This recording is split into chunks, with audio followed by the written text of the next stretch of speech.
എൻ്റെ കൂടെ ഒരു കുഞ്ഞുണ്ട്, അവിടുന്ന് സൗദിയില്. ഇന്നലെ അവൻ വലിയൊരു ഫ്ലാറ്റൊക്കെ മേടിച്ചു. അവന്റെ സാക്ഷ്യങ്ങൾ വലുതാ. കൊച്ചു കുഞ്ഞൊക്കെ ആയിരിക്കുമ്പോൾ അമ്മ അടുത്ത് വന്ന പത്രം പറക്കാൻ തുടങ്ങി. ഇങ്ങനെ ബിസിനസ്സിന് വന്ന ഒരുവനുമായിട്ട് പ്രണയത്തിലായി. ഒരു സന്ധ്യക്കൊക്കെ വരുമ്പോൾ വീട്ടിൽ ഇരുന്ന് മുഴുവൻ പൈസ എടുത്തുകൊണ്ട് ഈ കൊച്ചു കുഞ്ഞുങ്ങളെ ഇട്ടേച്ച് അമ്മ പോയി. പിന്നെ അമ്മയില്ലാതെ വളർന്നു. അതിനിടയ്ക്കാണ് അപ്പൻ ജോലിക്ക് പോയി പിള്ളേരെ വളർത്തണ്ടേ. ഈ മക്കളെ വളർത്താൻ ആരും ഏറ്റെടുത്തില്ല. ഒരു സാധു മനുഷ്യരെ ഈ കുഞ്ഞുങ്ങളെ ഏറ്റെടുത്തു. അവരെങ്ങനെ അവിടെ വളരുക? അമ്മയില്ലാതെ വളർന്നു. അതിനിടയ്ക്ക് ഡിഗ്രിക്ക് റാന്നി കോളേജ് പഠിക്കുമ്പോഴാണ് കേരളം അറിഞ്ഞ വലിയൊരു പ്രമാദമായ കേസ് ഉണ്ടാകുക. ഒരു സ്ത്രീയുടെ ശരീരഭാഗങ്ങൾ പലയിടത്തുനിന്ന് കണ്ടെത്തി. കൈകളൊരിടത്ത്, കാലുകളൊരിടത്ത്, ആറ്റിൽ ഇങ്ങനെ കണ്ടെത്തുകയാണ്. ആ കണ്ടെത്തിയ ശരീരങ്ങൾ ഒടുവിൽ തിരിച്ചറിഞ്ഞപ്പോൾ അത് ഈ മകന്റെ അമ്മയുടെ ആയിരുന്നു. അവൻ അമ്മ ഇങ്ങനെ അറുത്തറുത്ത് കൊണ്ടുപോയി കൊല്ലുകയാണ്. ഒടുവിൽ ഈ മകന്റെ DNA ടെസ്റ്റ് വഴിയാണ് അമ്മയെ കണ്ടെത്താനായിട്ടുള്ള ശ്രമങ്ങൾ.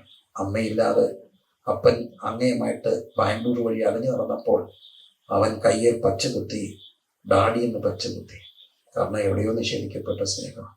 ക്രിസ്തുവിനെയൊക്കെ അറിഞ്ഞു കഴിഞ്ഞപ്പോൾ അവൻ കർത്താവിൻ്റെ ഏറ്റവും നല്ലൊരു വർഷിപ്പ് ലീഡറായിരുന്നു. അവനും പറയും, ഈ ദൈവം എനിക്ക് പിതാണ്. അവൻ്റെ വിവാഹമൊക്കെ ആയപ്പോൾ ഈ കഥകളൊക്കെ അറിയാവുന്ന പലരും അവരെ ഒന്ന് ചേർക്കാൻ മടിച്ചു. കാരണം ഇങ്ങനെ വലിയ കേസും പ്രമാദപ്പെട്ട വിഷയമൊക്കെ ഉണ്ടായിരുന്നു. അപ്പോൾ ആരോ അവനോട് പറഞ്ഞു, റാന്നിയിൽ ഒരു പ്രിൻസ് മാസ്റ്റർ ഉണ്ട്, നീ ഒന്ന് ബന്ധപ്പെട്ട് നോക്കും. എന്നെ വിളിച്ചപ്പോൾ ഞാൻ പറഞ്ഞു, പിന്നെ എനിക്ക് നിന്നെ പോലുള്ളവരെ മതി, നീ എൻ്റെ കൂടെ പോരെ. അവനിങ്ങനെ ഞങ്ങളുടെ കൺവെൻഷന് പാട്ട് പാടുമ്പോൾ പെട്ടെന്നൊരു പ്രശ്നം എന്നറിയാം. അവനെ ഓർത്തില്ല, അരക്കൈ ഷർട്ടായിട്ടിരുന്നേ, അവത്തെ പച്ച കുത്തിയിട്ടുണ്ട്. അപ്പം വല്ലതും പറഞ്ഞു, പച്ച കുത്തി ഇനി അത് വലിയ വിഷയമാണ്. ഞാൻ ചോദിച്ചോടാ മോനെ പച്ച കുത്തി.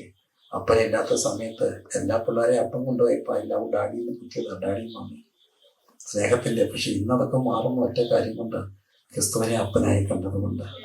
കർത്താവിനെ അപ്പനായി കണ്ടു കഴിഞ്ഞാൽ പിന്നെ അനാഥത്വമൊക്കെ മാറും. എനിക്ക് അപ്പനെ നല്ലതുപോലെ അറിയാം. എൻ്റെ കണ്ണു നനഞ്ഞാൽ എൻ്റെ അപ്പനറിയാം. എൻ്റെ മുഖം പാടിയ എൻ്റെ അപ്പനറിയാം.